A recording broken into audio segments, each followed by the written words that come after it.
Hello, and welcome to Youth Positively Speaking. My name is Paige Ewing, and I work with Prevention Resources as the multimedia specialist for Positive Youth. Prevention Resources is a nonprofit located in New Jersey that is dedicated to promoting health and wellness of individuals, families, and community through education, collaboration, advocacy, and treatment. Today, I have with me my co-host, Erin Cohen, the project coordinator of Positive Youth, and she's also a parent. So take it away, Erin. Thanks, Paige. Hi, like Paige said, I'm Erin Cohen. I'm the project coordinator for the Positive Youth Initiative. And the Positive Youth Initiative aims at building capacity county-wide to reduce substance misuse for youth ages 9 to 20 years old. And today we also have our two featured youth members, Bryce and Amy. So hi, Amy, how are you? And tell us a little bit about yourself. Hi everyone, my name is Amy and I am 16-year-old and I am currently a junior in high school. Amazing. Thank you, Amy. And Bryce, how are you? And tell us a little bit about yourself too. I'm good. My name is Bryce. I'm 15 years old. I'm currently a sophomore in high school, and I'm super excited to be here today. Amazing. Thank you both for being here. So today we'll be talking about marijuana and some of the popular topics surrounding that drug. So to help us better understand marijuana, we have our featured expert for this episode, Diane Litterer. So Diane is the CEO and Executive Director of the New Jersey Prevention Network. She's been in the field of public health for over 30 years, developing state-of-the-art prevention programs that have received federal, state, county, and local funding. Diane manages NJPN's initiatives and works to build capacity among professionals to increase the use of evidence-based programs and practices to implement effective strategies that create healthier communities. Diane works to foster collaboration and create healthier communities across New Jersey. Welcome, Diane, and thank you for joining us. Thanks for having me. I'm really excited to be here. Yeah, we are so excited because this topic of marijuana, so all of us live within New Jersey and it's currently on the ballot during this primary election. So it is definitely a hot topic, but I think it's a hot topic anyways, especially surrounding youth. So for Bryce and Amy, there's a lot of different information about marijuana out there. So what would you say, to give us a little bit of background, is kind of like your peers' perception of marijuana? What do youth actually think about this drug?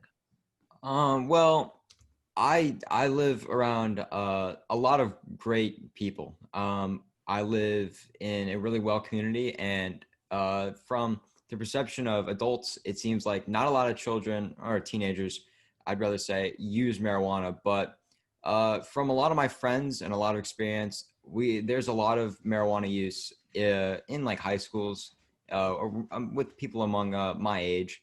I know a couple of people that use marijuana, and their perception of it is they know it's bad, and they're willing to have the high of highs and deal with the low lows later. And I don't think they really understand the magnitude how much it affects their future.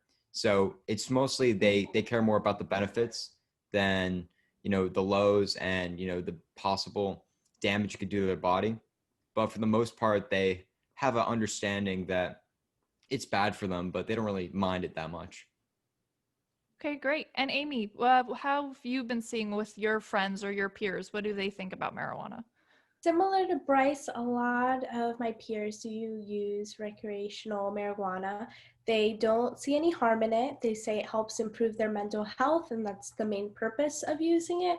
And it's the new trendy thing. So everyone's trying to do it, post about it, just so like that other people become aware that they do use marijuana, to try to just let everyone know like they're trending.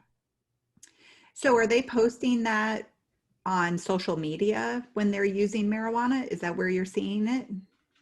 Some do post, especially on Snapchat, since it's supposed to delete after 24 hours, but of course we never know how long Snapchat can have the pictures. And for the peers, what kind of marijuana are they using it? In what form? Are they smoking it? Are they using edibles? Are they vaping? Most are vaping just because it's more convenient and it seems to be easier to get, like even from the high school. finding someone older who can sell it to you. But I'm seeing that mostly people who are over 21 through 28 prefer edibles. That's super interesting. Diane, because you work in this field so much, do you find that, especially recently, people's perception of harm of marijuana has gone down? Unfortunately, yes, it has. There was actually recent studies that are showing how some states legalizing marijuana for recreational use is really not only driving use rates within those states up, but it's also driving the general use rates up among youth and adults because of that idea that, well, if it's legal somewhere, it must be safe, which again is a misperception. And we also know that when you think something is not harmful, that they're more likely to use it. So really trying to get the information out there that even where it's legal, it's not legal for those under 21, and there's a reason that that's the case. Mm-hmm. So, Bryce and Amy, I know you guys have a ton of questions for Diane because we have this amazing opportunity to speak with her. So, what would you guys like to ask an expert about marijuana? Diane, my first question is, how addictive is marijuana actually compared to, say, nicotine?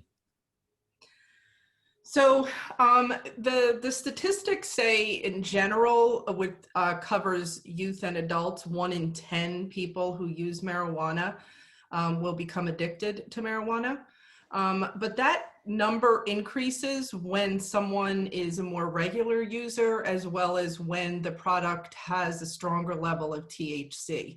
And the studies haven't even really been completed on that rate, other than they say around 1 in 4 people who use daily, and in particular youth who use regularly and heavy, are much more likely to become addicted to marijuana.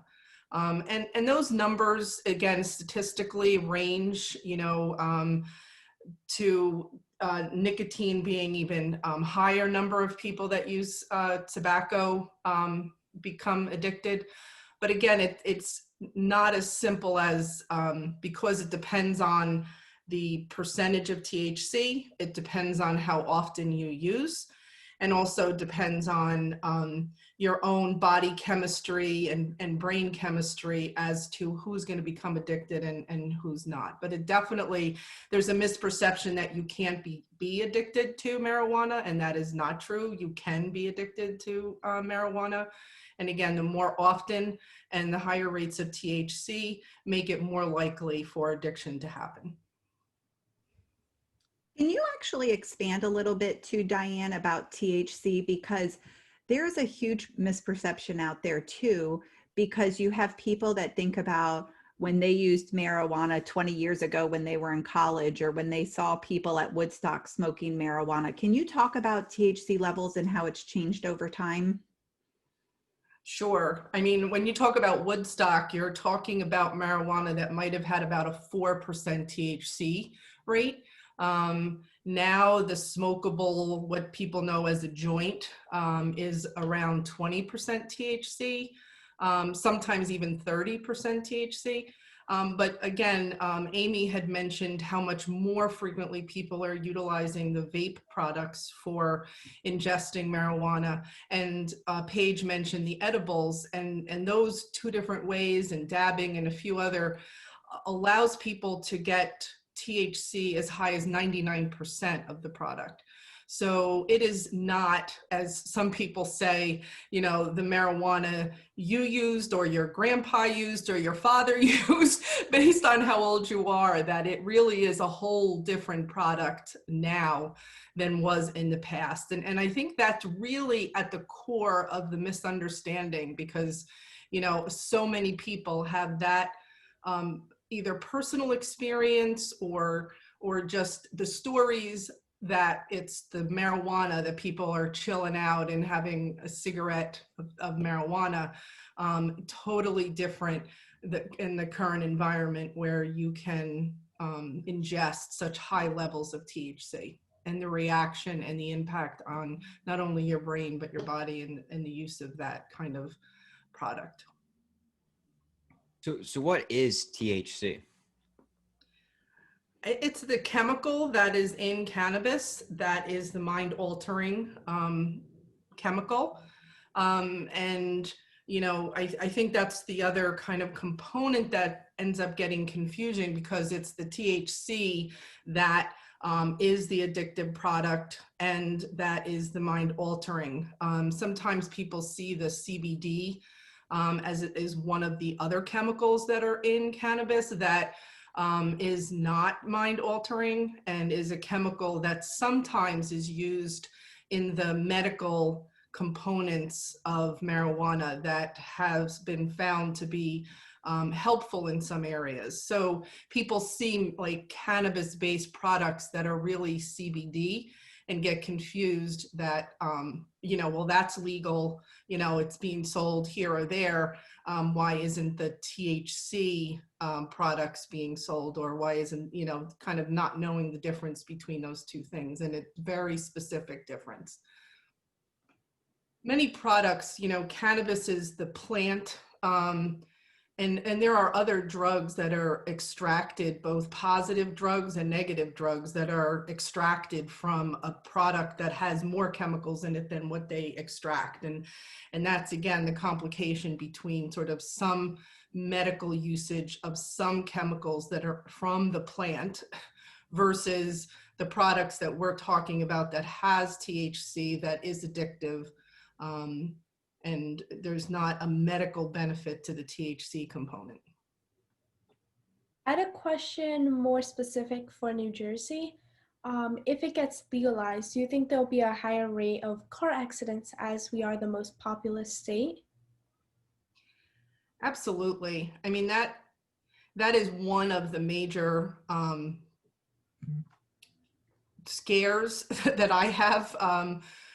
There is already a lot of car crashes and deaths on the roads in New Jersey. And in the other states that have legalized marijuana, those car crashes have increased due to the marijuana use.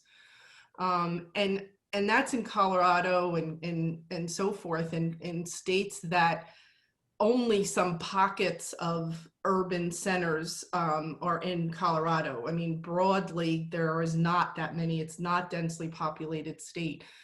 And so even in that undensely populated state, the death rates are going up due to car crashes. So now translate that to New Jersey, and I think you bring up that really important point that it definitely has increased car crashes and fatalities across the country.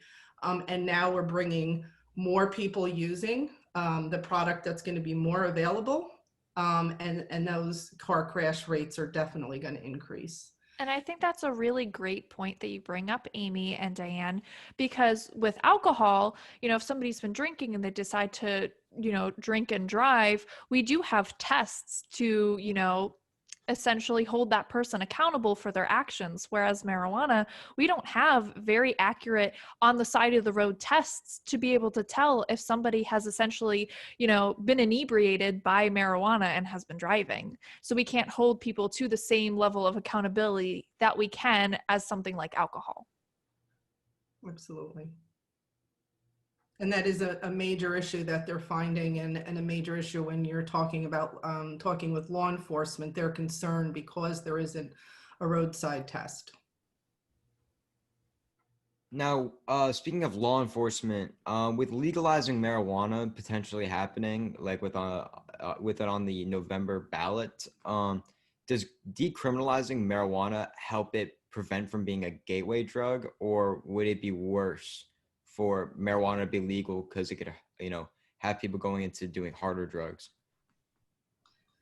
So, it's kind of the part of whether someone is going to transition from marijuana to other substances is almost like not directly related to legalization, other than the fact that it would be more available to youth to start experimenting.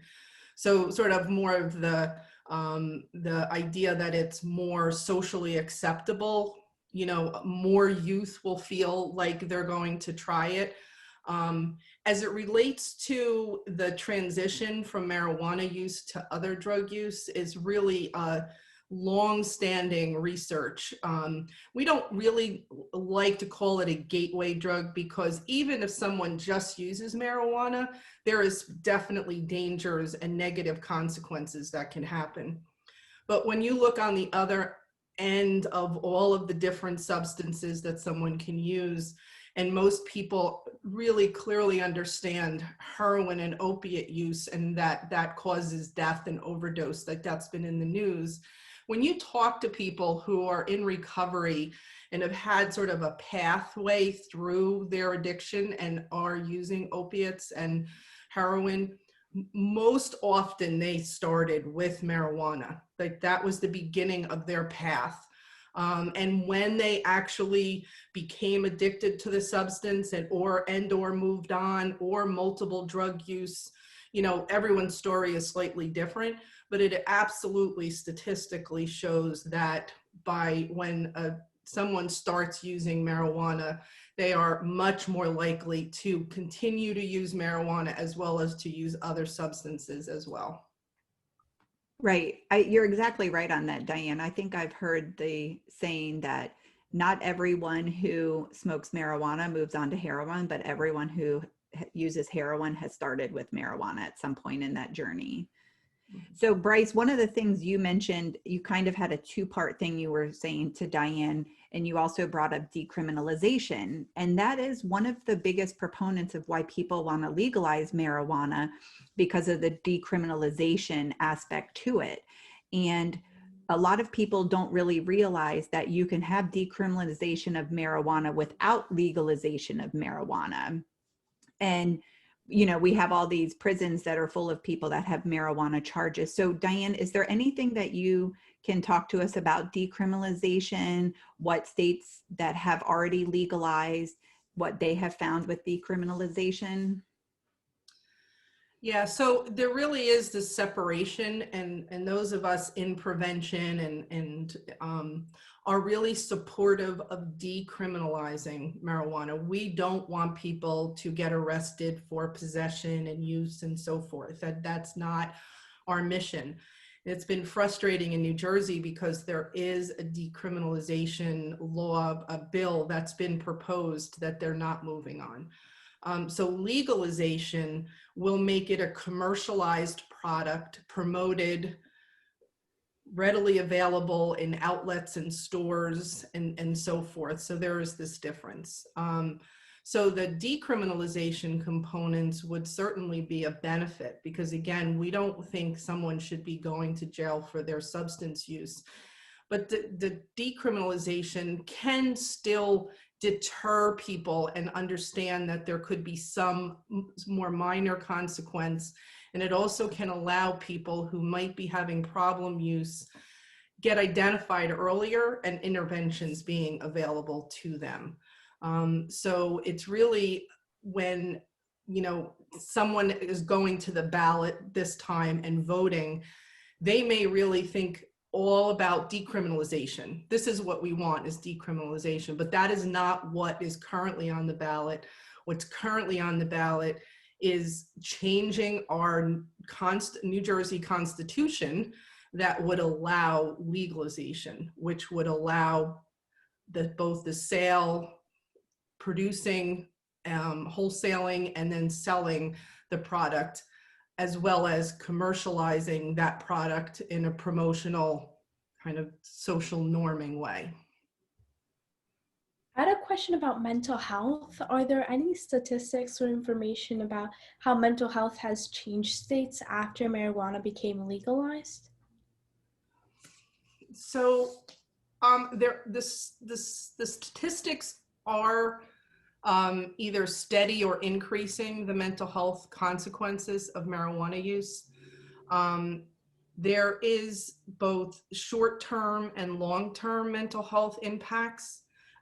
There are some things that still need to be studied as to whether the cause and effect, there are There are people who have mental health issues that might be more subtle and not really identified that start using marijuana, and then that escalates their mental health issues because of the marijuana use.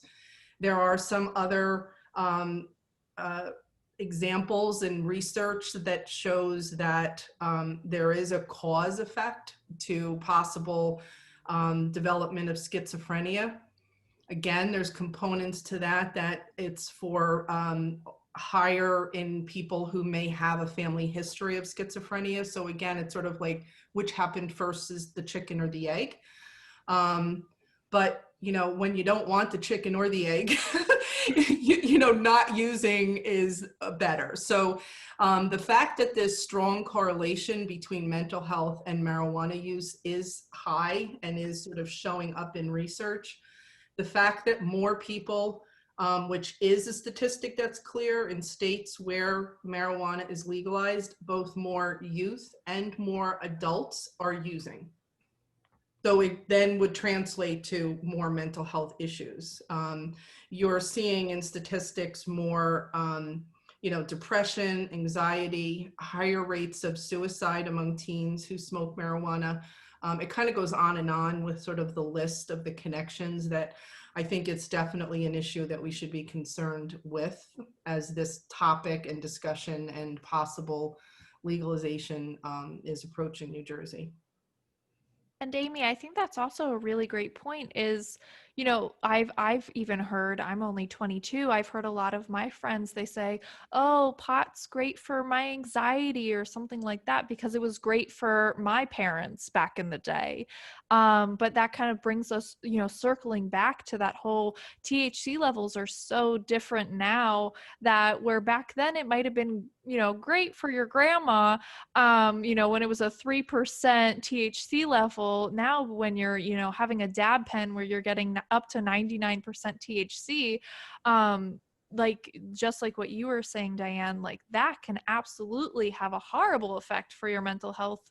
And because these levels are so new, being so high, we don't know for 100% what all the added health risks are going to be to having THC levels this high.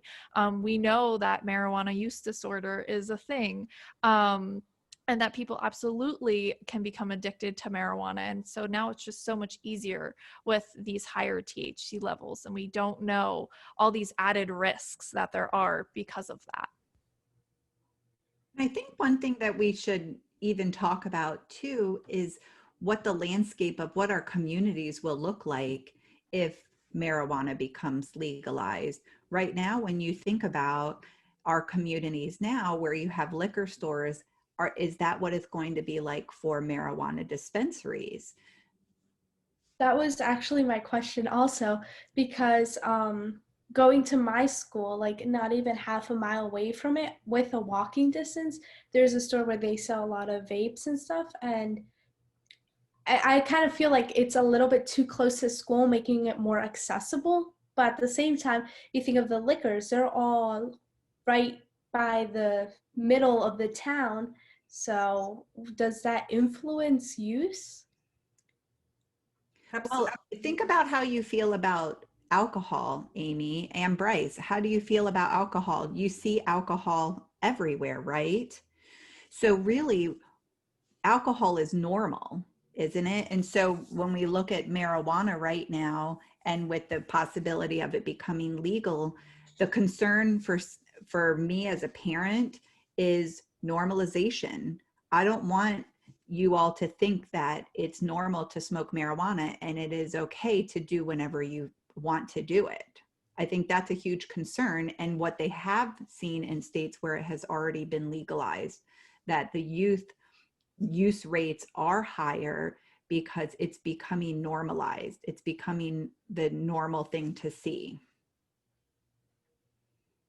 I think alcohol should be more heavily guarded or have more limits and restrictions on how often you can buy certain types of alcohol. And I thought it was kind of funny because before quarantine, my parents could never take like their margaritas or their drinks home, And then now you go and they could even give you like a 5-pack, a 10-pack.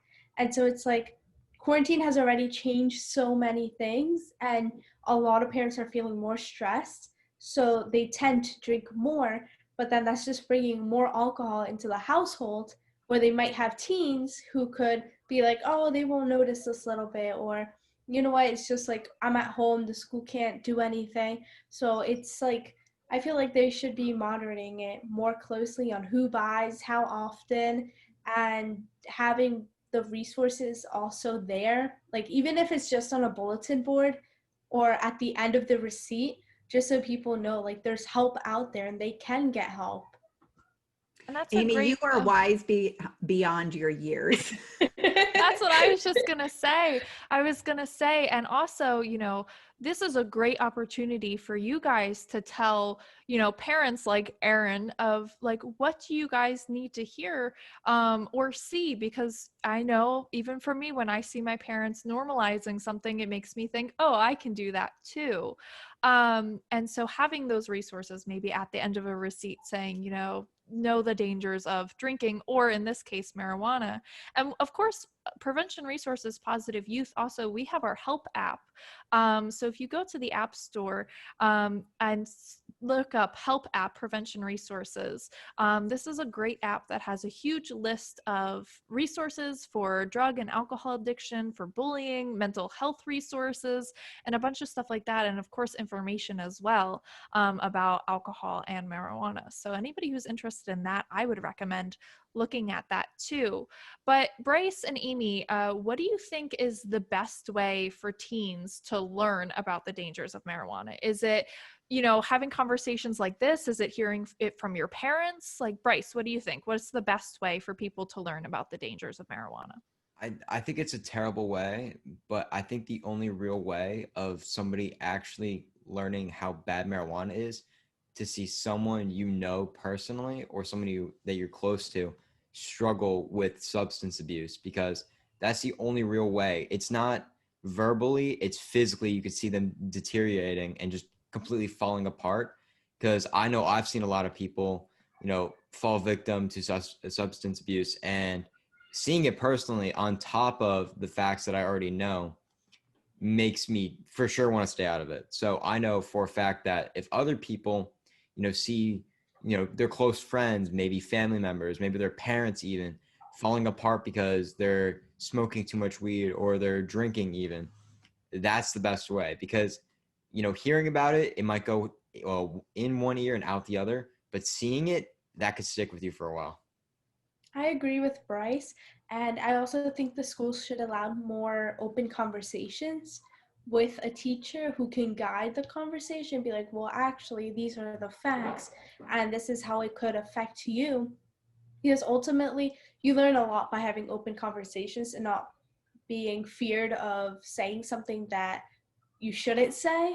Mm-hmm. And I also think that it's just a lot of parents need to get rid of the stereotype of I'd rather they do it at home than out of the home, because a lot of parents are now opening that door to their kids to let them drink, smoke, but do it in the house without getting in trouble, because they constantly say I'd rather you do it at the home than out. And you bring up a good point, Amy, about that there are parents out there that would prefer it to be in their own home. But again, that is against the law for parents to do that. And there's a lot of risk, especially if maybe you have a friend over and your friend is drinking or smoking marijuana at your house as well. And if something happens to that friend, your parents can be held liable.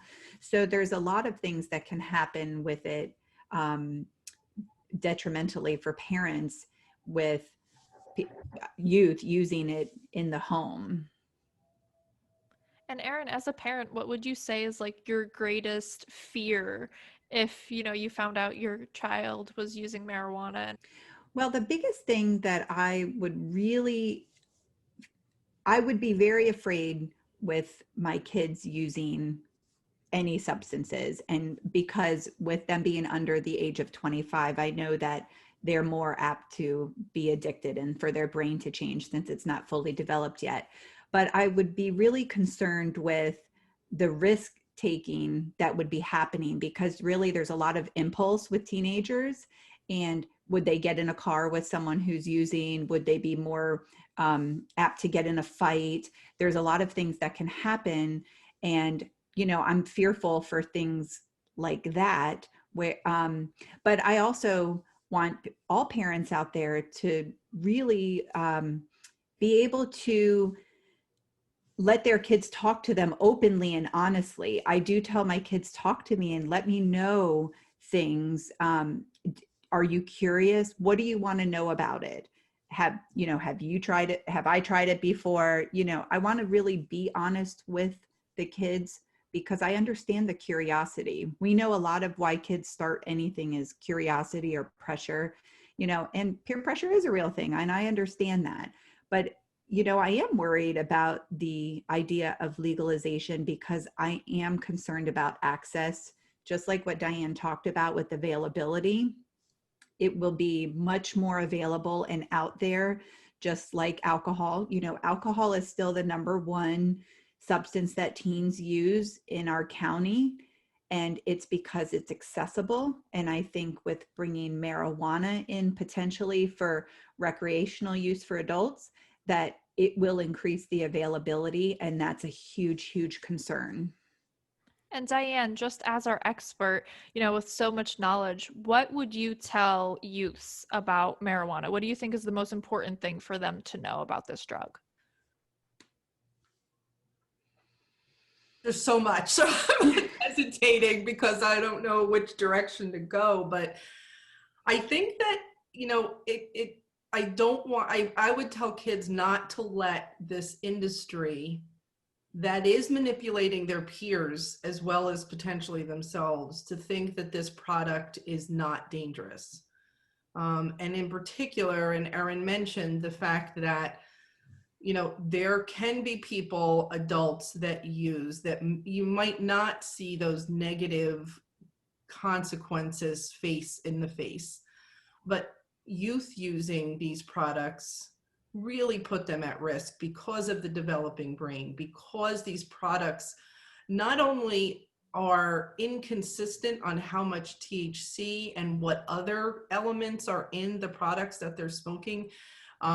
There's just so many different levels of risk associated with it. Right now, we're talking in the middle of a pandemic. And there is clear studies that kids that are vaping and using both nicotine and or marijuana are putting them at much higher risk of contracting COVID. So even just from that immediate risk to, you know, changing their brain development, to, you know, becoming addicted, to depression, to memory loss, to coordination and so forth, impacting if you're 17 and you're driving, you know, there's risks associated with marijuana use and driving. And we know that youth are not connecting those dots. They understand don't drink and drive. But there's, again, this misinformation out there that I drive better when I'm high kind of statements, which is absolutely not the case. Marijuana impacts, you know, your ability to respond quickly, to, you know, your coordination, your judgment of space. You know, there's sort of those short-term immediate risks that they put themselves on, and the long-term impacts of brain development, possible addiction, and so forth. So this is not a harmless substance. That is just the cool thing to do. I mean, Amy talked about, and Bryce too, sort of this common, you know, we're just going to use this. And their lives, their brains are so important that it really is not a choice that I would recommend to any of the youth. And there's a lot of different elements. I think the other piece, I don't want to go on and on, but, you know, how somebody, everyone's body is different, everyone's reaction, the genetics they bring to the table, you know, so you could be sitting next to somebody that maybe you think you're doing the same thing and this substance is going to impact you both the same, is totally not the case. That's not how substances work. And so, with all of the stress and complications and sort of future unknown, why would they want to put in and take a risk of using a substance that could alter that path to success and happiness? Yeah, absolutely. And on that note, I just want to thank all of you for joining us today. Bryce and Amy, thank you for being our featured youth on this episode. And of course, thank you to our expert, Diane, for giving us just such great information about marijuana. For more information about marijuana and the other topics we've discussed on the podcast, please go and visit our website at njprevent.com/positive youth. And thank you for listening in. In our next episode, we'll be talking about youth applying to college and how drug use on social media can impact that decision. We'll see you next time for more Youth Positively Speaking.